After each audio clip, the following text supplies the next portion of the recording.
way to the supermarket, I realized I had forgotten my wallet and had to return home. But through the window, I accidentally overheard a strange conversation between my daughter and my son-in-law. What I heard froze my blood, so I decided to do the unthinkable.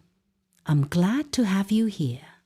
Follow my story until the end and comment the city you're watching from so I can see how far my story has reached.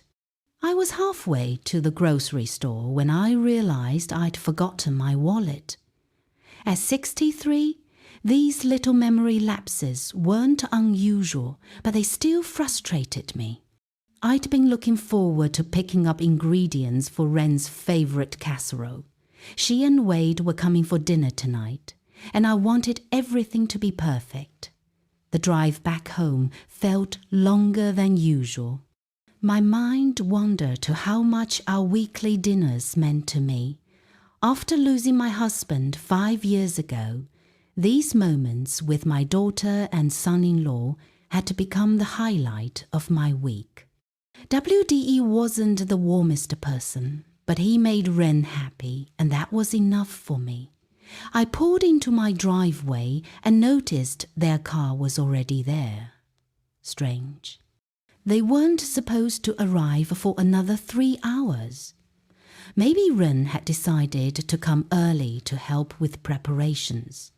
She'd been doing that more often lately, always asking if I needed assistance with this or that. Part of me appreciated the concern, though another part wondered if she thought I was becoming incapable of managing on my own. I grabbed my house keys and headed for the front door, but then I heard voices coming from the living room window. It was slightly open. I'd been airing out the house earlier. Without thinking, I moved closer to retrieve my wallet quietly, not wanting to interrupt what sounded like an important conversation. How much longer do you think we'll have to keep this up? WDE's voice carried a tone I'd never heard before. Impatient, almost disgusted. I don't know, but we don't have a choice, Ren replied, her voice tight with frustration. We just have to wait. My hand froze on the door handle. Something about their tone made me step back instead of going inside. She's getting suspicious, though, WDE continued. Yesterday, she asked me why I was looking through those papers on her desk. What did you tell her? That I was just organizing things for her. But she's not stupid, Ren. She's going to figure out what we're doing. My heart began beating faster. What were they talking about? What papers? Look. Ren's voice was sharper now. We've come too far to back out now. Once we get the diagnosis confirmed, everything will be easier. Diagnosis? What diagnosis? I pressed myself against the wall beside the window, my mind racing. Had they discovered something about my health that I didn't know? I just think we should speed things up, Wade said. The longer we wait, the more chances she has to mess things up for us. Speed what up? Ren's tone was warning. We can't rush this. It has to look natural or everything falls apart. My legs felt weak. I gripped the windowsill for support, trying to process what I was hearing. Were they talking about me? The way they spoke with such cold calculation sent chills down my spine. I know, Wade sighed heavily. I'm just tired of pretending to care about her every little problem. Do you know she called me yesterday because she couldn't figure out how to adjust the thermostat? I wanted to tell her to figure it out herself. The words hit me like a physical blow. All those times Wade had helped me with small tasks around the house.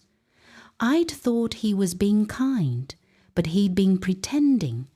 You need to be more patient, Ren said firmly.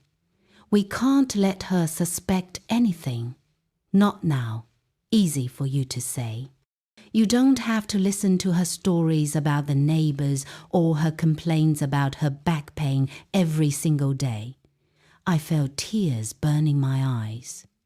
These weren't the voices of two people who cared about me. These were the voices of people who saw me as a burden, an obstacle to something they wanted. Wade, please, just a little longer. Once the doctor confirms everything, we can move forward with the plan. And you're sure he'll cooperate? He owes me a favor. Besides, it's not like we're asking him to lie, we're just asking him to expedite the process. I couldn't breathe properly. What process? What favor? My mind was spinning with terrible possibilities. Were they talking about having me declared incompetent? Were they planning to put me in a nursing home?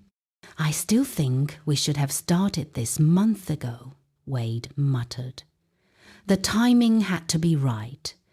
If we'd moved too fast, she might have gotten a second opinion or involved her lawyer. Lawyer. The word sent another wave of panic through me. Why would they be worried about my lawyer unless they were planning something that would affect my legal affairs? Fine, but after this weekend, I want a timeline. I can't keep pretending much longer. What's happening this weekend? Ren asked. She wants me to help her organize her important documents.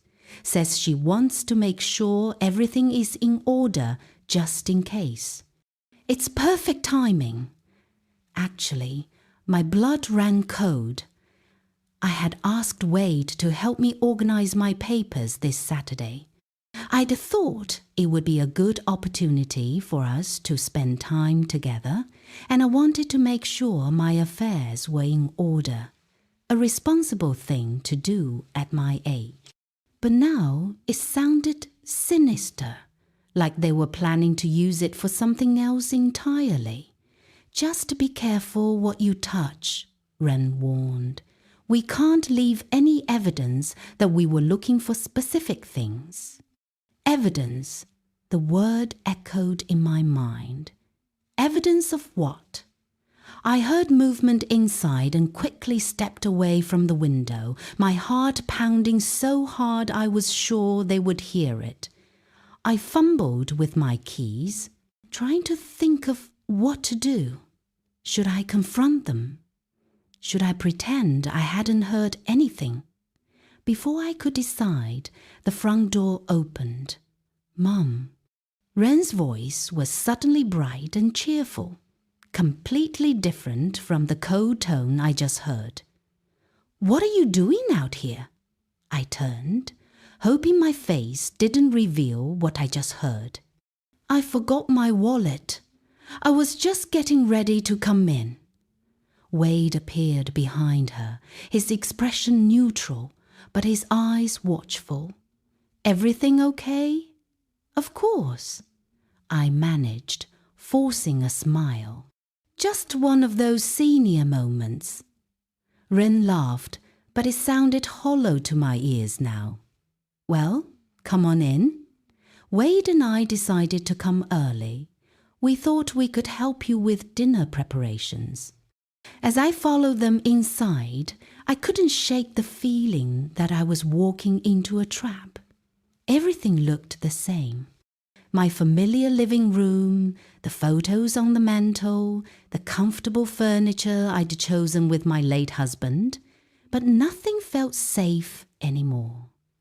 So, what were you two talking about? I asked, as casually as I could manage. Oh, just work stuff, Wade said quickly. Boring office politics. But I knew that wasn't true. They hadn't been talking about work. They'd been talking about me, about some plan they had, about a diagnosis I apparently needed to receive. As Wren busied herself in the kitchen and Wade settled into my husband's old recliner, I realized that the two people I trusted most in the world were keeping dangerous secrets from me. The next few days passed in a haze of forced normalcy. I went through the motions of my daily routine, watering my garden, reading the morning paper, calling my sister Margaret. But everything felt different now. Every interaction with Wren and Wade was colored by what I'd overheard, every conversation analyzed for hidden meanings. I found myself studying their faces when they thought I wasn't looking, searching for signs of deception. How long had they been pretending? How long had I been blind to what was really happening? 3 days after overhearing their conversation, Wade came by as planned to help me organize my documents. I'd been dreading this moment, but I knew I couldn't cancel without raising suspicion. "Thanks for doing this," I said as I led him to my home office. "I know it's not the most exciting way to spend a Saturday." "No problem at all," Wade replied. But his eyes were already scanning the room, taking inventory of my filing cabinet, my desk, the small safe where I kept my most important papers. I watched him carefully as we began sorting through bank statements and insurance policies. He seemed particularly interested in documents related to my house, my investment accounts, and my will. When he thought I wasn't paying attention, I caught him photographing certain pages with his phone. "Wade, what are you doing?" He looked up, startled. "Oh, just taking pictures of the account number so I can help you set up online banking later. Is that okay?" It sounded reasonable, but something about his expression made me doubt him. "That's thoughtful, but I'm not sure I need online banking at my age. Trust me, it'll make everything easier," especially if he paused as if catching himself before saying something he shouldn't. "Especially if what?" "Nothing. Just if you ever need help managing things in the future," there it was again. That assumption that I would need help, that I was somehow becoming incapable, but I wasn't. My mind was as sharp as ever, my hands steady, my memory intact despite the occasional forgotten wallet. Later that afternoon, as Wade continued his organizing, I excused myself to make coffee. But instead of going to the kitchen, I crept back to listen outside the office door. I heard him on the phone speaking in a low voice. "Yeah, I'm here now." "No, she doesn't suspect anything. I got photos of the account statements. The house deed is here too." "What? No, I can't take anything now. She's right here." I know. We need to move faster." My hands trembled as I stood there, hearing confirmation of my worst fears. WDE wasn't helping me organize my papers. He was cataloging my assets. I quickly returned to the kitchen and made the coffee, my mind racing. When I brought it to the office, Wade was sitting innocently at my desk, a stack of tax returns in front of him. "Find everything you need?" I asked, setting down his cup. "Yes, your records are very well organized. You should be proud." But his praise felt hollow now. I knew he was studying my financial situation for reasons that had nothing to do with helping me. That evening, after Wade left, I couldn't shake the feeling that I needed to understand what was happening. I went to my computer and did something I'd never done before. I started researching how to check if someone had been accessing my accounts or tampering with my documents. What I found terrified me. There were articles about financial elder abuse, about family members who gradually took control of their relatives' affairs, stories of people who had their competency questioned, who were declared unable to manage their own lives based on manufactured evidence. The next morning, I called my doctor's office on impulse. Dr. Martinez's office. This is Lisa. Hi, this is Cher Walsh. I was wondering if you could tell me about any recent test results, or if there are any appointments scheduled that I might have forgotten about. There was a pause. Let me check your file. Mrs. Walsh, there's a note here that your daughter called yesterday asking about scheduling some cognitive assessments. She seemed quite concerned about your memory. My blood went cold. My daughter called about cognitive assessments. Yes. She mentioned some incidents that worried her. She wanted to know what kind of testing we recommend for early dementia screening. I hung up the phone with shaking hands. Ren had called my doctor behind my back, asking about dementia testing. She was building a case for my incompetency, creating a paper trail that would support whatever plan they had. The pieces were starting to come together, and the picture they formed made me sick to my stomach. Over the next week, I began to notice other things I'd previously dismissed. Ren had been asking detailed questions about my will, who was the executive, where I kept the original, whether I'd ever considered updating it. She'd suggested I might want to add WDE's name to my bank accounts, just in case something happened. She'd even brought up the idea of putting the house in both our names for tax purposes.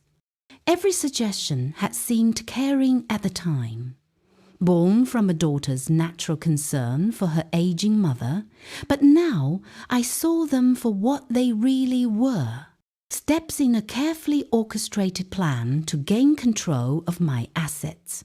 I started keeping a journal, documenting every suspicious conversation, every odd request. Every time one of them seemed more interested in my possessions than my well-being, the pattern became undeniable.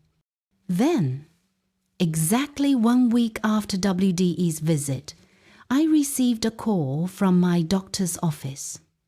Mrs. Walsh, this is Dr. Martinez. I understand your daughter has expressed some concerns about your cognitive function. I'd like to schedule you for a comprehensive evaluation. What kind of concerns? She mentioned some memory issues, confusion about finances, difficulty with daily tasks. These are things we should take seriously at your age. But I wasn't confused about my finances. I wasn't having difficulty with daily tasks. My memory was fine, yet somehow Ren had convinced my doctor otherwise. When would you like to schedule this? I asked, playing along. How about next Friday at 2? That sounds fine, but it wasn't fine. Nothing about this was fine. After I hung up, I sat in my kitchen staring at the appointment reminder I'd written down. Next Friday at 2, my competency would be evaluated based on lies my daughter had told about me. But why? What did they gain from having me declared incompetent? The answer came to me slowly, piece by piece, as I thought about all the documents Wade had photographed, all the questions Ren had asked about my will and accounts. If I was declared mentally incompetent, they could petition the court to become my legal guardians. They would have control over my finances, my property, my medical decisions. They could put me in a nursing home, sell my house, and manage my assets however they saw fit. And based on the conversation I'd overheard, they already had someone, possibly a doctor, who was willing to help them make this happen. I was trapped in a web of my own daughter's making, and I had less than a week to figure out how to escape it. But as I sat there in my quiet kitchen, surrounded by 40 years of memories in this house, I felt something I hadn't expected. Beneath the fear and betrayal, a cold anger was growing. They thought I was a helpless old woman they could manipulate and control. They were about to learn just how wrong they were. I couldn't sleep the night before my scheduled appointment with Dr. Martinez. Every time I closed my eyes, I imagined sitting in his office while he asked me questions designed to make me appear confused or incompetent. I wondered what lies Ren had told him, what symptoms she'd fabricated to justify this evaluation. At 3:0 the morning, I gave up on sleep and went to my computer. If they were building a case against me, I needed to understand exactly what they were doing. I spent hours researching guardianship laws, competency evaluations, and elder abuse. What I learned made my situation even more terrifying. Once a court declared someone incompetent, reversing that decision was nearly impossible. The appointed guardians had almost unlimited power over their ward's life. They could sell property, move the person to a care facility, and make all medical and financial decisions without consulting the person whose life they were controlling. I was reading about a case similar to mine when I heard footsteps on my front porch. It was barely 6:0 the morning. I peered through the curtains and saw Ren's car in my driveway. She had a key, but she'd never used it this early before.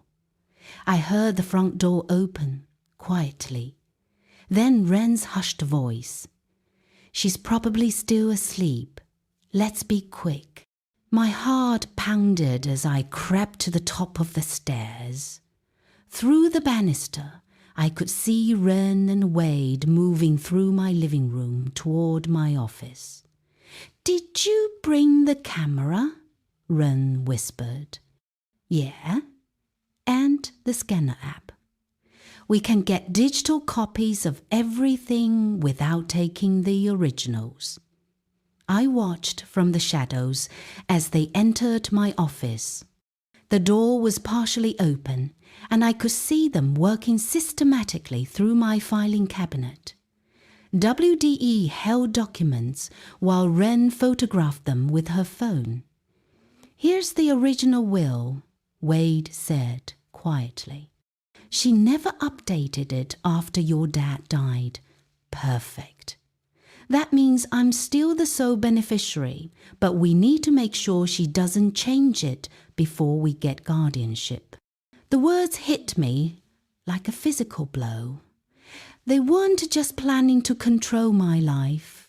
They were planning to inherit everything while I was still alive, trapped in whatever facility they chose for me. "What about the house deed?" Ren asked. "Here it is. Free and clear. Worth about $400,000 according to the recent assessment." "Good. We'll need that equity for her care expenses." Ren's tone was businesslike, as if she were discussing a real estate transaction instead of her mother's life. "Care expenses?" Wade chuckled quietly. "You mean our expenses? State facilities are much cheaper than private ones." I gripped the banister so tightly my knuckles went white. They were planning to put me in a state-run nursing home while using my assets for themselves. "Look at this," Ren said, holding up a document. "She's got over 300,000 inches investment accounts plus the pension and social security. How much does that come to monthly?" "About 8,000 total, more than enough to cover a basic facility and still have plenty left over." They were calculating my worth like livestock at auction. Every asset I'd worked for, every penny I'd saved for my retirement was being catalogued for their benefit. "Did you get the bank account information?" Ren asked. "Yeah." "And I was right about her safety deposit box. She's got it listed on her insurance inventory. We'll need to get access to that too, one thing at a time.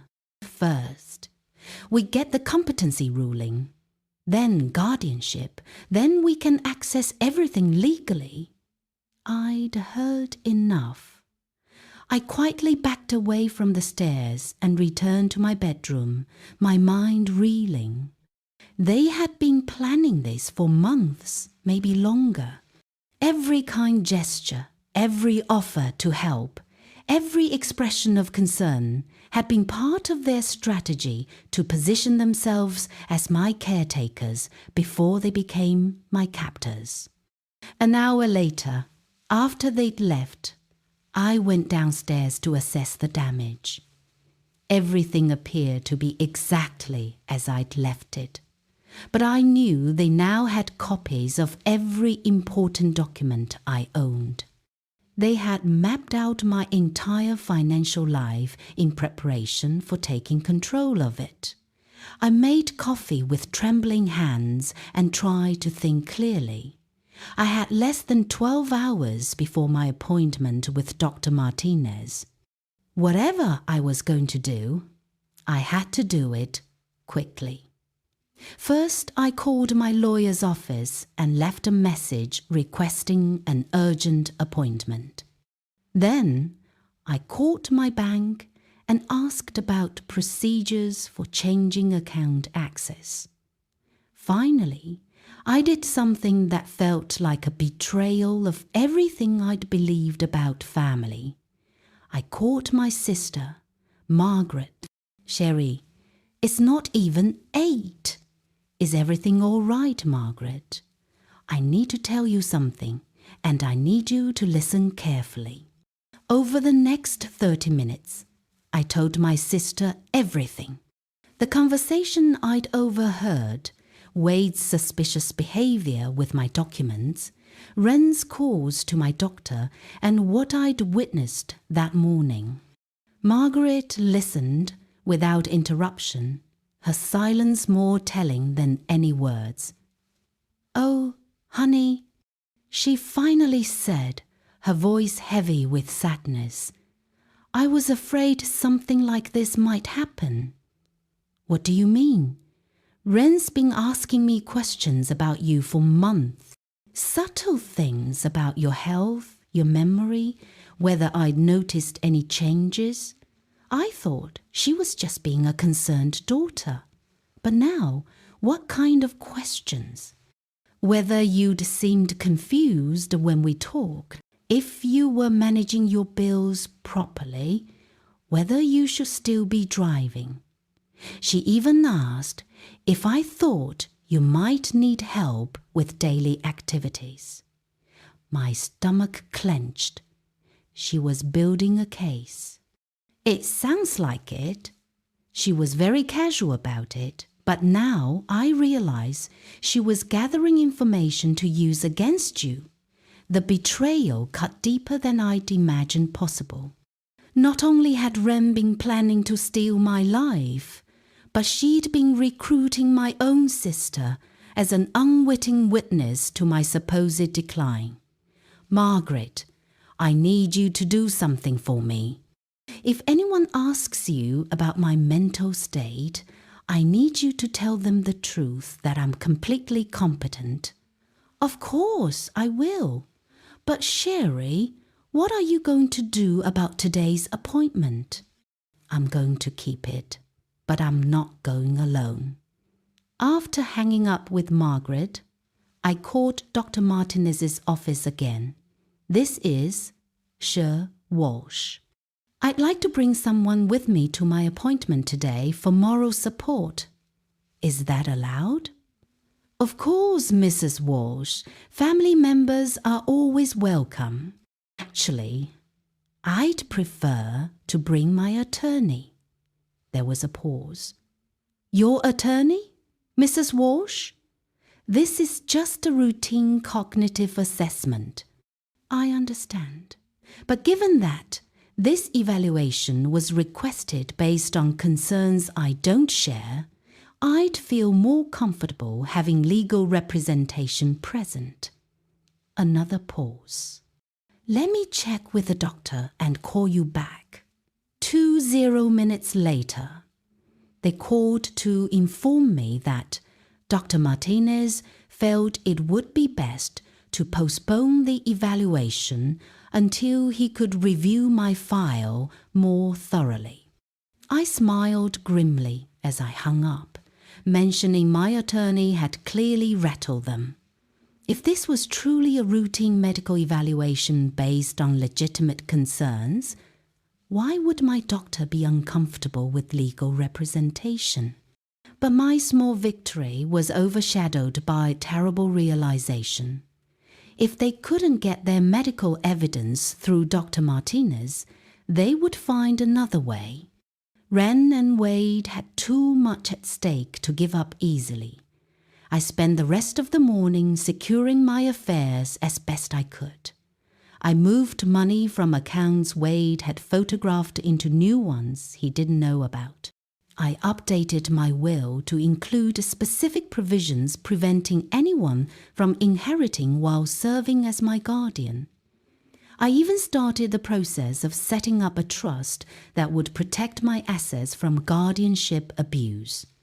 But even as I took these precautions, I knew I was still vulnerable. They had already laid the groundwork for their plan. They had copies of my documents, testimony about my supposed decline, and apparently at least one medical professional willing to help them. The phone rang. As I was reviewing the trust documents my lawyer had emailed me. Mom. Ren's voice was bright and cheerful. I heard you postponed your doctor's appointment. Is everything okay? Everything's fine. I just wanted to reschedule for a time when you could come with me. Oh, that's sweet. I was planning to come anyway. I've been so worried about you lately. The lie came so easily to her. Worried about what? You know, little things. You seem more forgetful lately. And last week, you seemed confused about your bank statement. I wasn't confused about my bank statement. I'd questioned a charge that turned out to be legitimate, which was exactly what a responsible person should do. But somehow, in Ren's retelling, my prudent financial monitoring had become evidence of cognitive decline. I'm fine, sweetheart, but I appreciate your concern.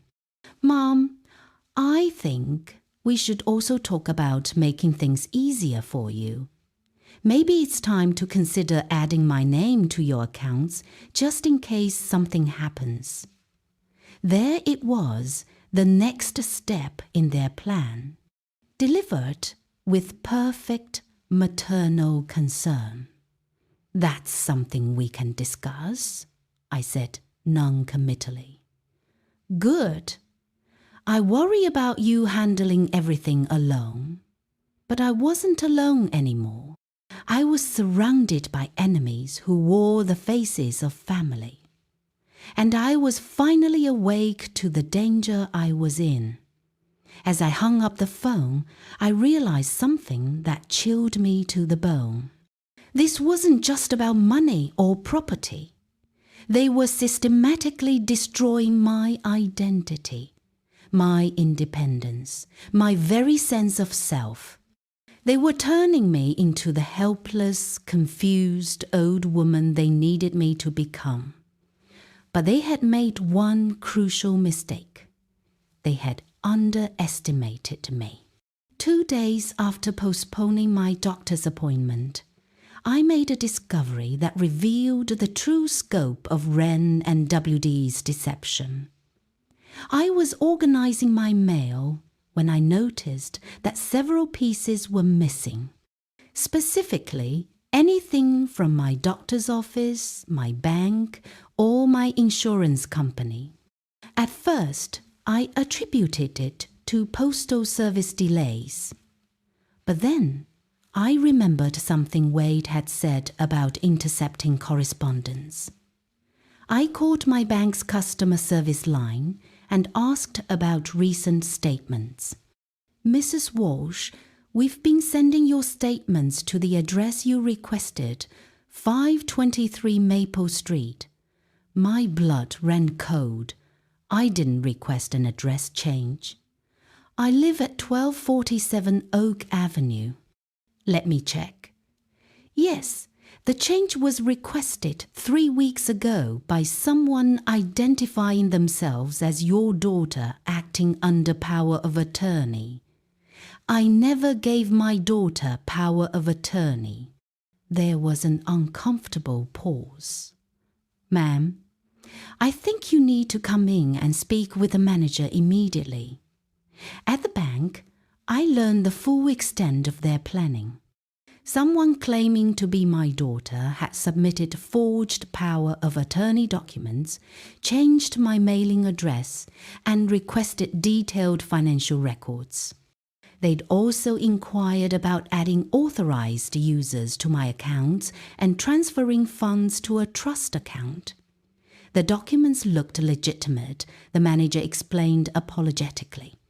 The person who submitted them knew your personal information, social security number, everything. Do you have security footage of who submitted these? We can check. Can you come back tomorrow morning? That evening, I drove to 523 Maple Street, the address my bank statements were being sent to. It was a small office building downtown. I sat in my car across the street and watched. At exactly 6, Wade emerged from the building carrying a stack of mail, my mail. I followed him at a distance as he drove to a house I'd never seen before. Not his and Wren's home, but a small rental property on the other side of town. I watched from the corner as he carried the mail inside, where I could see Wren waiting for him. They had established a secret location where they were collecting my correspondence, documents, and who knew what else. This wasn't a spur-of-the-moment scheme. This was a carefully orchestrated operation they'd been planning for months. I sat in my car for an hour watching them through the windows as they sorted through what appeared to be weeks' worth of my mail.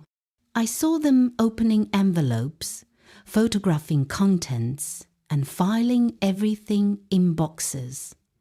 They were building a comprehensive file on my life while simultaneously cutting me off from my own information. When I got home, I immediately called my attorney. Paul, it's Cher Walsh.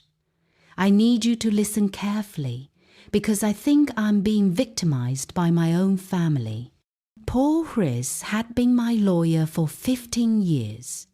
He'd handled my husband's estate and had known our family through some of our happiest times. What I told him that night shocked him into silence. Sherry, what you're describing sounds like a systematic attempt to gain conservatorship over you. It's more common than you might think, but it's also criminal fraud. What do I do? First, we're going to the bank tomorrow with a notarized statement revoking any unauthorized access to your accounts. Then, we're filing a police report about the forged power of attorney documents. But, Sherry, you need to understand, if they've been planning this for months, they may have already set other wills in motion. What do you mean?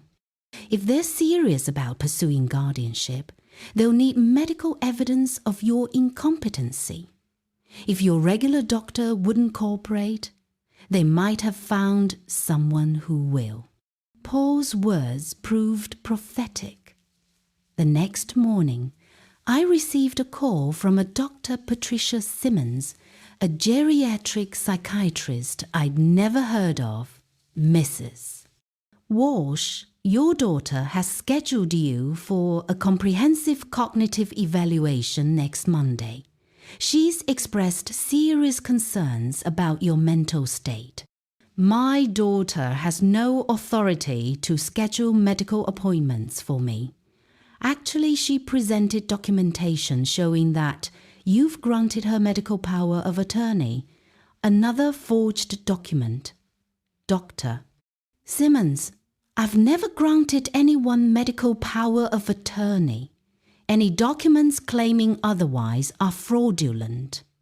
There was a long pause. Mrs. Walsh, your daughter was very convincing. She provided specific examples of concerning behavior, forgotten appointments, confusion about medications, difficulty managing finances, all lies.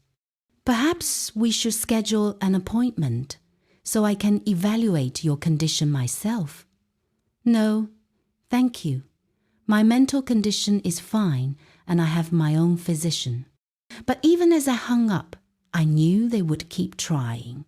They would find doctors, social workers, anyone who might be willing to sign the paperwork they needed.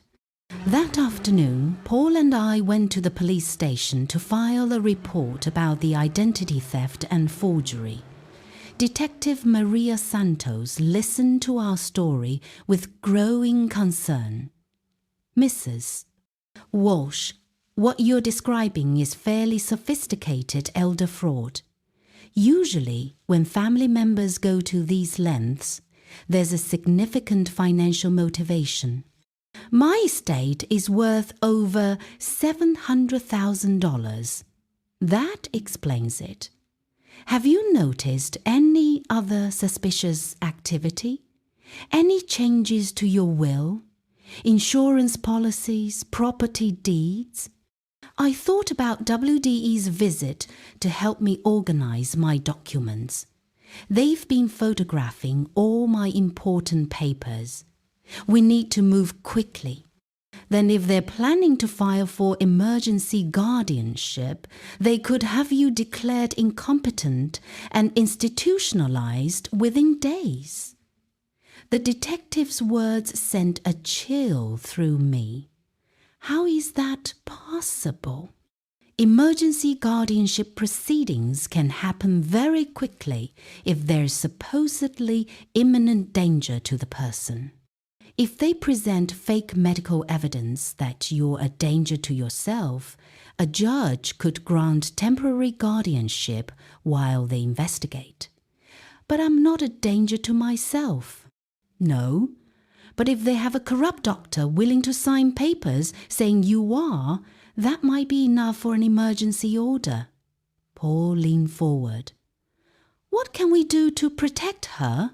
First, we document everything. Mrs. Walsh, I want you to keep a detailed log of every interaction with your daughter and son-in-law. Record phone calls if possible. Second, we're going to work with your bank to flag your accounts for any suspicious activity. Third, you need to consider staying somewhere they can't find you until we can build a case against them. Stay somewhere else. This is my home. I understand. But if they're moving toward emergency guardianship, they might try to have you involuntarily committed for psychiatric evaluation. Once you're in the system, getting out becomes much harder. The reality of my situation was becoming clear. I wasn't just dealing with family betrayal. I was the target of a criminal conspiracy designed to steal my life savings and my freedom. That evening, I sat in my living room looking at the photos on my mantel. Pictures of Ren as a baby, as a child, graduating from college, on her wedding day. When had she become someone capable of such cruelty? When had my love and sacrifice as a mother become nothing more than an obstacle to her greed? My phone rang, interrupting my dark thoughts. "Mom, I've been trying to reach you all day. Are you okay?" Ren's voice was full of concern, but now I heard the performance in it. The calculated tone designed to make me feel guilty for worrying her. "I'm fine, sweetheart. Just been busy." "Busy with what?" "You seemed confused yesterday when we talked about your appointment with Dr. Martinez." There it was again. The subtle suggestion that I was confused, building her narrative of my incompetence. I wasn't confused. I simply decided to postpone it. "Mom, we need to talk. I'm worried about you. WDE and I have been discussing it, and we think you might need more help than you're willing to admit." "What kind of help?" "Well, maybe someone to help with daily tasks, managing your medications, keeping track of appointments. Nothing major, just support. Support that would give them access to my home, my routine, my personal affairs, everything they needed to build their case." "That's very thoughtful, but I'm managing fine on my own." "Are you, though?" "Be honest with me, Mom. Haven't you been feeling overwhelmed lately?" "No, Ren, I haven't." "What about your bills? Are you sure you're keeping track of everything correctly?" "My bills are current and accurate." "And your medications? You're taking them consistently?" "Yes, Mom. I talked to Mrs. Henderson next door, and she said she saw you looking confused in your garden last week." Mrs. Henderson was 85 and barely left her house. More importantly, she lived on the other side of me from where Ren claimed she'd seen me. "Ren, Mrs. Henderson can't see my garden from her house." A pause. Maybe it was Mrs. Thompson then. Another lie. Mrs. Thompson had been visiting her daughter in Florida for the past month. "Ren, why are you making up stories about me?" "I'm not making anything up, Mum. I'm just concerned.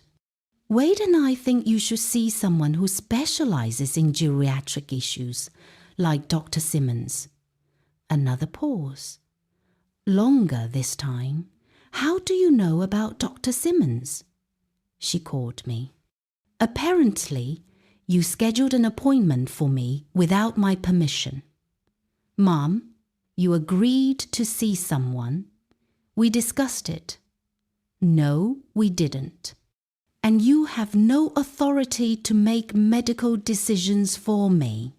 "Mom, you're getting agitated. This is exactly what I'm worried about. You're not thinking clearly." Her tone had shifted from concern to condescension, as if she was speaking to a child having a tantrum. It was a masterful manipulation. Anything I said to defend myself would be interpreted as further evidence of my instability. "I'm thinking very clearly, Ren. Clearly enough to know what you and Wade are really doing." "What are we doing, Mom?" The question was asked with such innocent confusion that I almost doubted my own perceptions. But I remembered the conversation I'd overheard, the forged documents, the redirected mail, the secret office where they were storing my stolen correspondence. "We'll discuss it when you come for dinner on Sunday," I said finally. "Okay, Mom. I love you. I love you too." But as I hung up the phone, I realized that love might not be enough to save me from what was coming. They were closing in, and I was running out of time to stop them. I spent the week before Sunday's dinner preparing for what I knew would be the most important performance of my life. With Paul's help, I had installed hidden recording devices throughout my house. Legally, since it was my own property, Detective Santos had coached me on how to guide conversations to get the admissions we needed, and my sister Margaret had agreed to be on standby as a witness. But the most crucial element of my plan was something they would never expect. I was going to give them exactly what they wanted, or at least to make them think I was. Sunday arrived grey and cold, matching my mood. I spent the morning cooking Ren's favourite meal, just as I had countless times before. But this time, every familiar action felt like a goodbye. I was saying farewell to the illusion that my daughter loved me, to the hope that family meant something more than financial opportunity. Ren and Wade arrived promptly at 5, as they always did. Ren kissed my cheek and complimented the smell of dinner.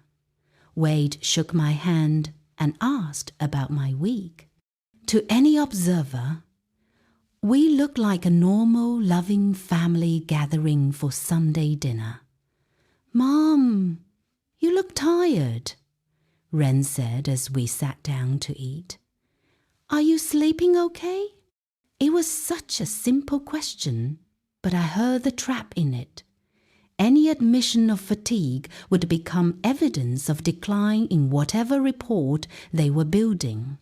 "I've been sleeping fine, but I have been thinking a lot lately." "About what?" Wade asked, cutting his roast with surgical precision. "About getting older, about the future, about how much I rely on both of you." They exchanged a quick glance, so subtle I might have missed it if I hadn't been watching for it. "We're always here for you, Mom," Ren said softly. "Whatever you need." That's what I wanted to talk to you about. I've been realizing that maybe I do need more help than I've been willing to admit. Ren set down her fork, suddenly very attentive. "What kind of help?" "Well, managing my finances has been getting more complicated.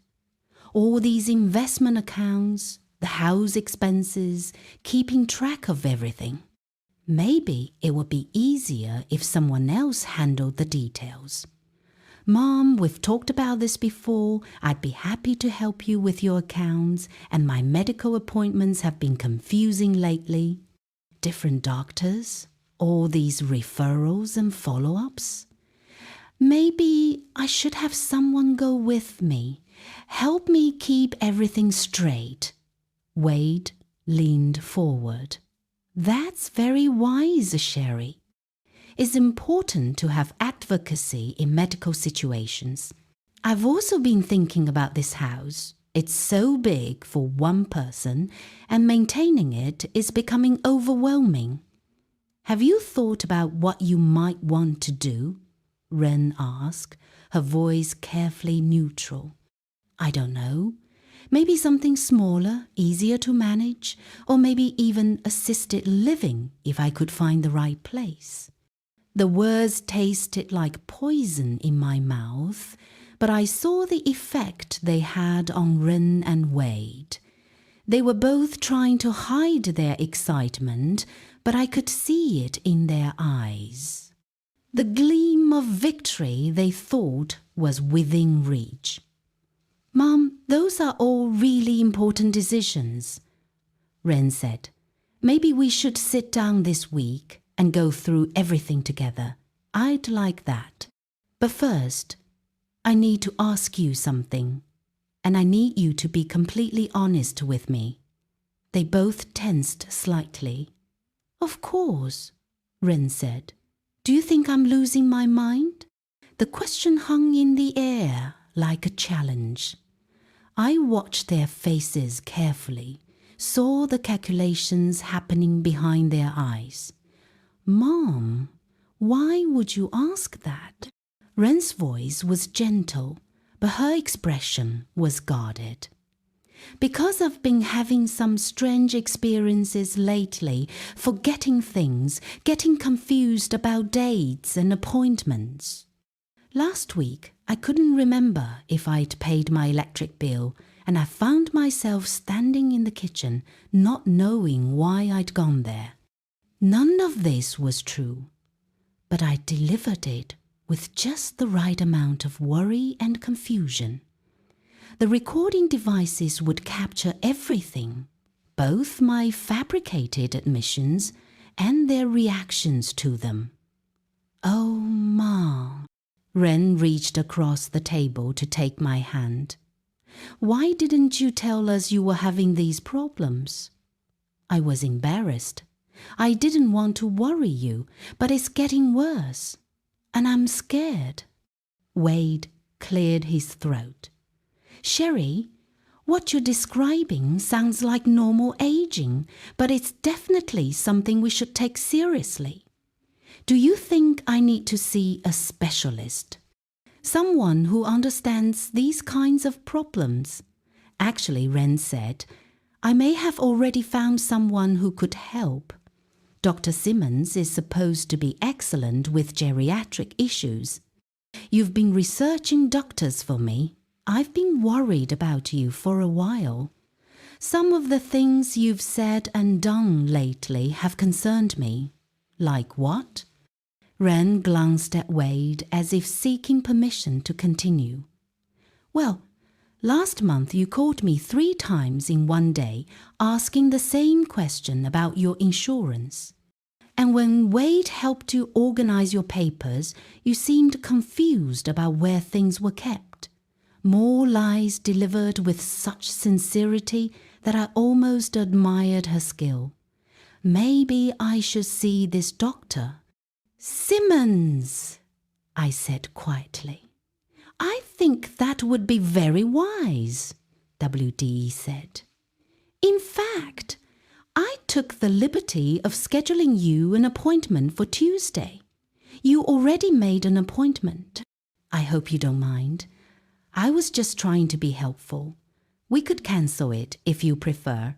"No, it's fine. I appreciate you taking care of it." They were practically vibrating with excitement now, thinking they had me exactly where they wanted me. "Mom, there's something else we should probably discuss," Ren said carefully. "If you are having cognitive issues, we need to make sure your affairs are in order." "What do you mean?" "Well, someone should have legal authority to make decisions for you if you become unable to do so yourself. Power of attorney, that kind of thing." There it was. The real purpose of this dinner delivered right on schedule. "I suppose that makes sense. What would that involve?" "It's just paperwork," Wade said. "It would give us the authority to help you with banking, medical decisions, legal matters, only if you become unable to handle them yourself, of course, and it would protect you." Ren added, "If something happened to you, we could make sure your wishes were carried out. My wishes about your care, your living situation, your finances, all the things we've been talking about." I pretended to consider this, letting the silence stretch until they grew uncomfortable. "I trust you both completely," I finally said. If you think it's necessary, then we should do it." Ren's smile was radiant. "I'm so glad you're being proactive about this, Mom. It shows how responsible you are. When would we need to take care of this paperwork?" "Well, if you're comfortable with it, I actually brought some forms with me tonight." Wade said we could get everything signed and notarized this week. Of course, he had come prepared to close their trap tonight. "You brought the forms with you? I hope you don't mind. I just wanted to be prepared in case you decided you were ready to move forward." Wade went to their car and returned with a briefcase. He spread several documents across my dining room table: power of attorney forms, healthcare directives, and what looked like a will amendment. "This is more comprehensive than I expected," I said, scanning the papers. "We wanted to make sure everything was covered," Ren explained. "The healthcare directive lets us make medical decisions if you're incapacitated.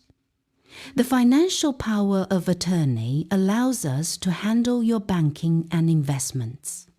And this last document updates your will to make things simpler." I picked up the will amendment and read it carefully. It was exactly what I'd expected. It named Ren as my sole beneficiary and Wade as alternate executive. But more importantly, it included language that would allow them to inherit immediately upon my being declared incompetent rather than waiting for my death. "This seems very thorough," I said. "But shouldn't my lawyer review these first?" "That's up to you," Wade said quickly. "But these are standard forms. There's nothing unusual about them, and waiting might not be the best idea," Ren added. "If your condition worsens, you might not be able to sign legal documents." They were pressuring me to sign immediately before I could get legal advice or change my mind. The urgency in their voices was barely concealed. "I suppose you're right," I said slowly. "If something happened to me tomorrow, you'd need these documents to help me." "Exactly," Ren said. "We're just trying to protect you." I picked up the pen Wade offered me, letting my hand tremble slightly as I held it. "Where do I sign?" For the next 20 minutes, they guided me through the documents, showing me where to initial and sign. They were patient and encouraging, as if they were helping me with something beneficial rather than participating in my destruction. When I finished signing the last document, Wade carefully collected all the papers and returned them to his briefcase. "I'll get these notarized first thing tomorrow morning," he said, "and I'll call Dr. Simmons to confirm your Tuesday appointment," Ren added. They were barely containing their triumph. In their minds, they had just secured legal control over my life and assets. All that remained was getting the medical documentation they needed to activate their newly acquired powers. "Thank you both for taking care of this," I said. "I feel so much better knowing you'll be there to help me." "Always, Mom," Ren said, hugging me tightly. "We love you so much." But as they prepared to leave, I noticed Wade checking his watch impatiently. Their affection and concern evaporated the moment they thought the business was concluded. "We should get going," Wade said. "Early day tomorrow." They gathered their coats and headed for the door, their mission accomplished. As I watched them drive away, I felt a strange mixture of sadness and satisfaction. They thought they had won, They thought I was the confused, vulnerable old woman they needed me to be. They had no idea that every word of our conversation had been recorded, that the documents they were so eager to notarize would become evidence of their fraud, and that their victim was far more prepared for this battle than they could possibly imagine. The real trap had been set long before they arrived for dinner, and they had walked into it perfectly. Tuesday morning arrived with unseasonable warmth, as if the world itself was celebrating what was about to unfold. I dressed carefully in my best navy suit, the one I'd worn to my husband's funeral, to Wren's wedding, to every important moment that required dignity and strength. Today felt like all of those occasions combined. Paul arrived at 9:30, carrying a briefcase that contained copies of all our evidence, the recorded conversations, documentation of the forged power of attorney, bank records showing the unauthorized address changes, and the photographs of Wade collecting my mail from their secret location. "Are you ready for this, Sherry?" he asked as we sat in my living room waiting for Detective Santos. I've been ready since the moment I heard them talking about getting rid of me. Detective Santos arrived with 2 other officers and a social worker named Janet Morrison. I served coffee in my best china, a detail that wasn't lost on anyone present. A confused, incompetent woman doesn't serve perfectly brewed coffee in matching cups with coordinated napkins. "Mrs. Walsh," Detective Santos began, "we've reviewed all the evidence you've provided. What we're going to do today is execute search warrants for the property on Maple Street and your daughter's home. We're also going to arrest them when they arrive for your supposed appointment with Dr. Simmons." "What about the fake doctor?" "Dr. Simmons is real, but she's been cooperating with us since yesterday. Apparently, your daughter offered her $10,000 to provide a diagnosis of severe dementia without conducting a proper examination." I felt a cold satisfaction at this revelation. Their corruption ran even deeper than I'd suspected. "What happens next?" "You're going to call your daughter and confirm the appointment. Act confused, maybe a little scared. We need them to show up, believing everything is going according to plan." At 11, I called Wren. "Hi, sweetheart. I'm supposed to see Dr. Simmons today, but I can't remember what time." "Mom, we've been over this. Your appointment is at 2. Wade and I are picking you up at 1:30. "Picking me up? I can drive myself." "No, Mom.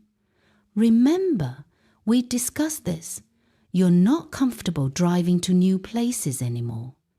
Another lie for their narrative. "Oh, that's right.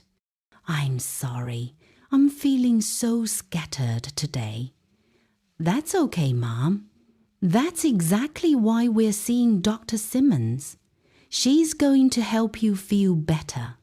The condescension in her voice was unmistakable now that I knew what to listen for. "Wren, I'm scared. What if she says something's really wrong with me?" "Don't worry, Mom. Wait, and I will take care of everything. No matter what happens, you don't need to worry about anything ever again." The promise sounded loving, but I heard the threat underneath it. No matter what, the doctor said, they would be in control of my life from that moment forward. At 1:15, I stationed myself at my front window. Detective Santos and her team were positioned around the neighborhood, waiting. Paul sat with me, both of us silent as we watched for Wren's car. They arrived exactly on time, as they always did. Wren got out first, checking her appearance in the car window. Wade emerged more slowly, carrying what looked like an overnight bag. "The overnight bag troubles me," Paul murmured. "They're probably planning to take me straight to a facility after the appointment," I replied. "No point in bringing me home if I'm never coming back." The doorbell rang, and I took a deep breath. This was it, the final performance. I opened the door to find Wren smiling brightly. But there was something different about her expression. The warmth I'd always seen there, even when it was manufactured, had been replaced by something colder and more calculating. "Hi, Mom. Ready to go?" "I think so. Should I bring anything?" "No, we've got everything you need," Wade said, lifting the overnight bag slightly. As we walked to their car, I noticed Detective Santos's unmarked vehicle parked across the street. Everything was in place. The drive to Dr. Simmons's office was eerily quiet. Usually, Wren filled car rides with chatter about her work, mutual acquaintances, or plans for the week. Today, she stared out the window while Wade focused on driving with unusual intensity. "Are you nervous, Mom?" Wren asked as we pulled into the medical building's parking lot. "A little. What if she wants to put me in a hospital?" "If that's what's best for you, then that's what we'll do," Wade said firmly. We walked into the building together, my supposed loving family escorting me to what they believed would be my psychiatric evaluation and the beginning of my captivity. The irony wasn't lost on me that they were actually walking into their own trap. Dr. Simmons' waiting room was empty except for the three of us. The receptionist, who I now knew was an undercover officer, greeted us with professional courtesy. "Mrs. Walsh, Dr. Simmons will see you in just a moment." We sat in uncomfortable silence. Wade checked his watch repeatedly while Wren fidgeted with her purse. They were both tense, but I assumed they were nervous about the success of their plan rather than suspicious of potential failure. Wren Walsh and W.D. Mitchell, the receptionist's voice cut through the quiet. They both looked up, surprised to hear their names. "There are some people here who need to speak with you." Detective Santos and her partner emerged from the inner office, badges visible. "Wren Walsh and Wade Mitchell, you're under arrest for elder abuse, fraud, and conspiracy." The next few minutes were a blur of shocked protests, Miranda rights, and handcuffs. Wren's composure cracked completely. "Mom, what's happening? What did you do?" "I protected myself," I said quietly. "Something I should have done months ago." "You set us up. Your own daughter. You were trying to steal my life, Wren. Everything I've worked for, everything I am. Did you really think I would just let that happen?" W.D. said nothing as they led him away, but the look he gave me was pure hatred. At least he dropped the pretense of caring about me. "Mom, please," Wren called as they put her in the police car. "We can work this out. I'm your daughter." "No," I said loud enough for her to hear through the window. "A daughter wouldn't do what you did to me." After they were gone, Detective Santos drove me home. We sat in my driveway for a moment, neither of us speaking. "How do you feel?" she asked finally. Empty, I said honestly, but not in a bad way. Like a weight I've been carrying has finally been lifted. The district attorney thinks we have a strong case. The recordings, the forged documents, the bribery attempt, it's all solid evidence. What happens now? They'll be charged. Probably plead out to avoid trial. Wade will likely face more serious charges since he was the one who forged the power of attorney documents. You should prepare yourself for them to try to contact you to apologize and ask for forgiveness. And if they do, that's up to you. But remember, they weren't sorry until they got caught. That evening, I sat in my living room with Margaret, who had driven over as soon as she heard the news. We looked through old photo albums, stopping at pictures of Wren as a child. She was such a sweet little girl, Margaret said sadly. What happened to her? I think she was always like this, I replied. I just refused to see it because I didn't want to believe my own daughter could be capable of such cruelty. Do you think you'll ever forgive her? I considered the question carefully. I don't know. Right now, I'm just grateful to be free. Over the next few weeks, I began the process of rebuilding my life. I changed all my passwords, opened new bank accounts, and had new locks installed on my house. I also did something I'd been putting off for years. I started volunteering at the community center, teaching financial literacy to seniors. Paul called me with updates on the legal proceedings.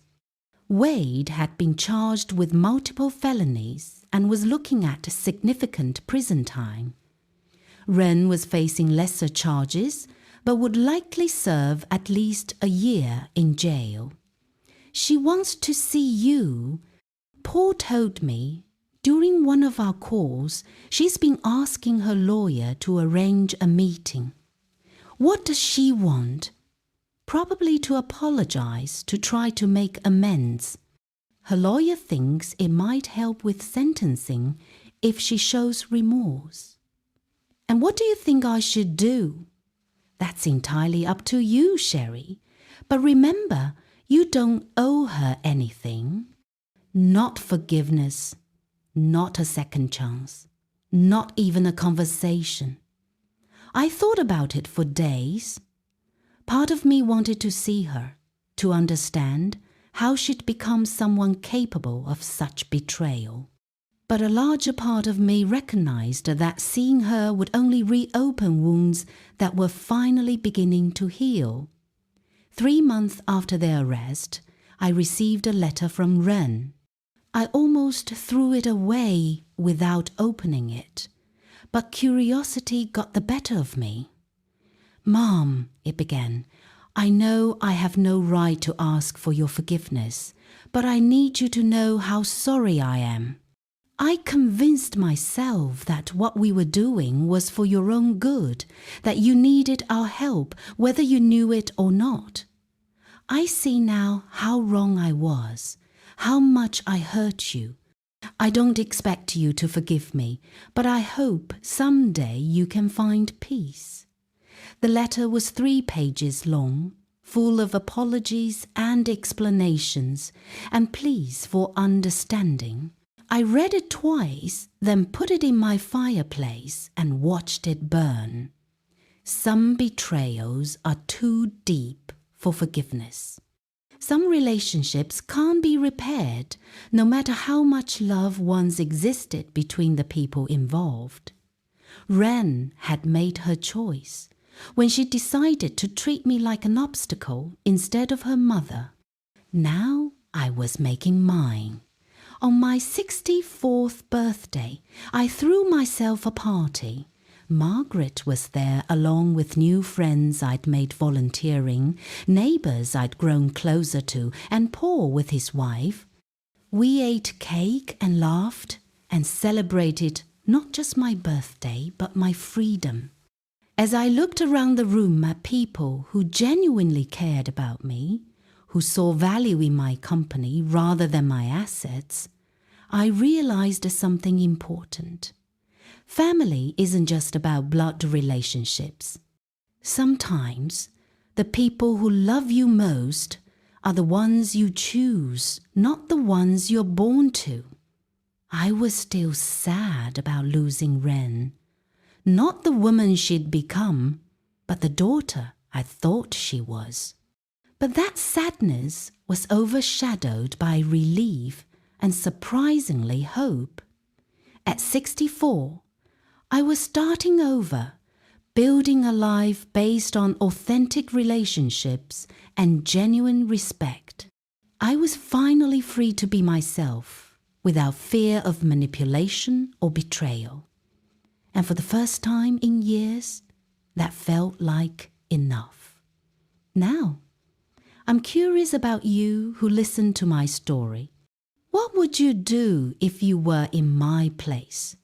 Have you ever been through something similar? Comment below. And meanwhile, I'm leaving on the final screen 2 other stories that are channel favorites, and they will definitely surprise you. Thank you for watching until here.